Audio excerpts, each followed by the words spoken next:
भारतवर्ष इतना विशाल है कि एक ही समय पर कुछ हिस्सों में बर्फबारी होती है तो कुछ हिस्सों में चमकती तेज धूप।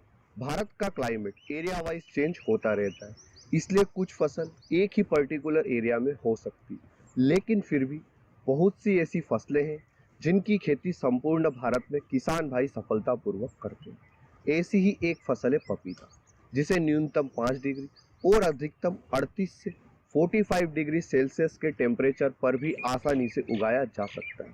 ऐसा तापमान लगभग पूरे भारतवर्ष में होता है। नमस्कार किसान भाइयों, स्वागत है आपका एक बार फिर से हमारे YouTube चैनल क्रिएटिव किसान में। आज हम 1 एकड़ ताइवान रेड लेडी 786F1 पपीता की खेती का पूर्ण विश्लेषण इन 5 पॉइंट्स पर करेंगे।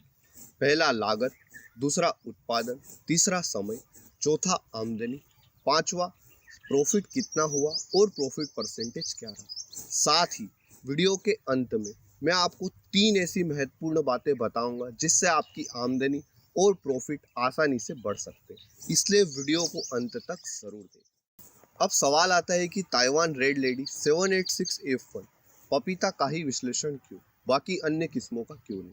तो इसके मुख्यतः 4 कारण हैं। पहला, भारत में ताइवान रेड लेडी पपीता की खेती तेजी से बढ़ रही है। दूसरा, इसमें नर और मादा पौधों की समस्या नहीं होती, क्योंकि नर पौधों में फ्लावरिंग होती है बट फ्रूटिंग नहीं होती। इसमें 2 तरह के पौधे पाए जाते हैं, मादा और दूसरा उभयलिंगी। मादा पौधों के फल गोल आकार के होते हैं और वहीं उभयलिंगी के लंबे आकार। तीसरा, इसमें पपीता रिंग स्पॉट वायरस की समस्या नहीं आती। चौथा, इसका छिलका मोटा होता है जिससे यह आसानी से खराब नहीं होती, तो इसे ट्रांसपोर्ट करने में समस्या नहीं आती। बहुत बार ऐसा होता है कि हमारे एरिया में पपीता के रेट कम होते हैं और वहीं दूसरे एरिया में पपीता के रेट ज़्यादा, तो हमें इसको ट्रांसपोर्ट करने में समस्या नहीं आएगी क्योंकि यह कई दिनों तक खराब नहीं होती। इन्हीं 4 बिंदुओं के कारण हमने ताइवान रेड लेडी 786F1 पपीता की खेती के विश्लेषण को चुना। तो जानते हैं इसके 1 एकड़ की खेती में हमारी कितनी लागत आती है। अगर हम बीज से नर्सरी तैयार करके पौधारोपण करते हैं तो हमारा बीज का खर्चा आएगा। ताइवान रेड लेडी 786F1 पपीता के 10 ग्राम बीज की कीमत 3550 रुपये है और 1 एकड़ खेत में 30 ग्राम बीज लगते हैं, तो 1 एकड़ पपीता की नर्सरी तैयार करने में खर्च आएगा 10,650 रुपये। अब हम नर्सरी तैयार ना करके इसके पौधे सीधे खरीद कर लाते हैं, तो एक पौधे की कीमत 15 से 20 रुपये रहती है। हम एक पौधे की कीमत 20 रुपये लेते हैं, 6 बाय 7 फीट के डिस्टेंस को लेकर पौधारोपण करते हैं तो 1 एकड़ में 1000 पौधे लगेंगे। इस तरह हमारा 1 एकड़ में पौधारोपण का खर्च आएगा 20,000 रुपये। अब यह आपके ऊपर निर्भर करता है कि आप बीज से नर्सरी तैयार करके पौधारोपण करना चाहते हैं या फिर सीधे नर्सरी से पौधे खरीद कर। मैं नर्सरी से सीधे पौधे खरीद कर जो हमारी लागत आई थी 20,000, उसको लेता हूँ। खेत की तैयारी का खर्च आएगा 4,000 रुपये। देसी गोबर की खाद का खर्च आएगा 6,000 रुपये। उर्वरक और माइक्रो न्यूट्रेंट्स जैसे बायोवीटा आदि, इन सब का खर्च आएगा 10,000 रुपये। अब सिंचाई के लिए अगर हम ड्रिप इरिगेशन सिस्टम का उपयोग करते हैं तो 1 एकड़ ड्रिप इरिगेशन सिस्टम का खर्च आएगा 35,000 रुपये।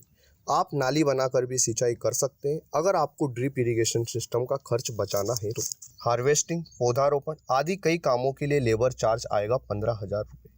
खेत से मंडी तक का ट्रांसपोर्ट चार्ज आएगा 10,000 रुपये। इन सब खर्च को जोड़कर 1 एकड़ ताइवान रेड लेडी 786F1 पपीता की खेती की कुल लागत आएगी 1 लाख रुपये।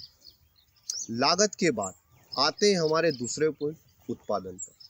ताइवान रेड लेडी 786F1 पपीता के एक पौधे से मिनिमम 60 केजी और मैक्सिमम 100 केजी तक उत्पादन होता है। हम मिनिमम 60 केजी भी लेते हैं, तो हमने 1 एकड़ में 1000 पौधे लगाए थे, तो उस हिसाब से हमारा 1 एकड़ पपीता की खेती से उत्पादन हुआ 60,000 केजी, यानी कि 60।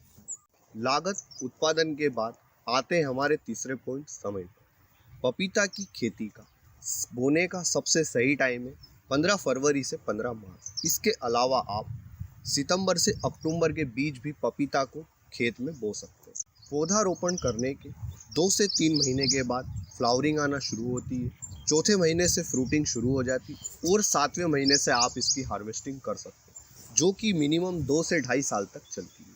यानी कि पपीता की खेती की समय साइकिल 2 से 2.5 साल तक की है।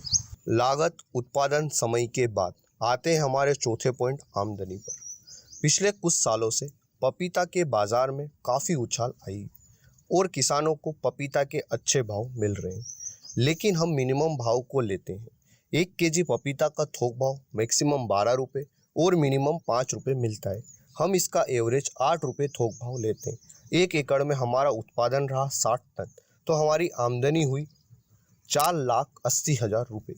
यानी 1 एकड़ ताइवान रेड लेडी 786F1 पपीता की खेती से हमारी आमदनी हुई 4,80,000 रुपये।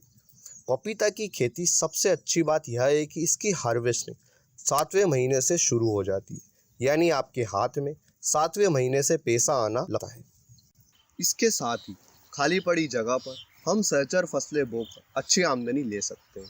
पपीता की खेती के साथ में सबसे सर्वोत्तम सहचर फसल है गेंदा। अब यह क्यों है, इस पर हम फिर कभी किसी वीडियो में डिटेल में बात करेंगे। लागत उत्पादन समय आमदनी के बाद आते हैं हमारे 5वें और सबसे महत्वपूर्ण पॉइंट पर, प्रॉफिट कितना हुआ और प्रॉफिट परसेंटेज क्या रहा। प्रॉफिट निकालने के लिए हम सिंपल कुल आमदनी में से लागत को घटा देंगे, तो जो आंकड़ा हमें मिलेगा वह हमारा प्रॉफिट रहेगा। 1 एकड़ पपीता की खेती से आमदनी हुई 4,80,000 रुपये और लागत आई 1 लाख, तो हमारा प्रॉफिट हुआ 3,80,000 रुपये और प्रॉफिट परसेंटेज रहा 79%। अब जैसा कि वीडियो के स्टार्टिंग में मैंने आपसे बोला था कि मैं आपको 3 ऐसी मुख्य बातें बताऊंगा जिससे आपकी आमदनी और प्रॉफिट दोनों बढ़ सकते हैं। पहली, आपको पपीता के पौधे का रोपण 15 फरवरी से 15 मार्च के बीच में करना। इससे आपकी हार्वेस्टिंग अक्टूबर माह से चालू हो जाएगी और गर्मी आने के पहले आपकी हार्वेस्टिंग खत्म हो जाएगी। इससे उत्पादन तो अच्छा होगा ही, साथ ही आपको मार्केट में इसके भाव भी अच्छे मिलेंगे। नंबर 2, पपीता के पौधे में लीफ कर्ल वायरस की समस्या आती है। आप इस वायरस को जैविक तरीके से गौमूत्र का कीटनाशक बना के उसका छिड़काव करके नियंत्रित कर सकते हैं।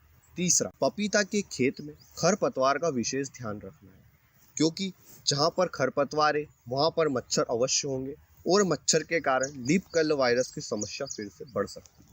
तो ये 3 महत्वपूर्ण टिप्स थे जिनका आपको ध्यान रखना है। इससे आपका उत्पादन बढ़ेगा। उत्पादन बढ़ेगा तो सिंपल आमदनी और प्रॉफिट दोनों बढ़ेंगे। तो यह हमारा 1 एकड़ ताइवान रेड लेडी 786 पपीता की खेती का पूर्ण विश्लेषण था।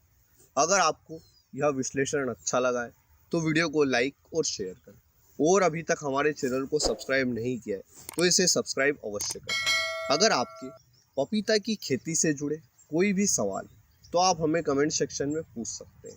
हम हमारे हर किसान भाई की कमेंट पढ़ते हैं और कोशिश करते हैं कि उन्हें उनके सवालों के जवाब मिल जाए। धन्यवाद किसान भाइयों। जय जवान जय किसान।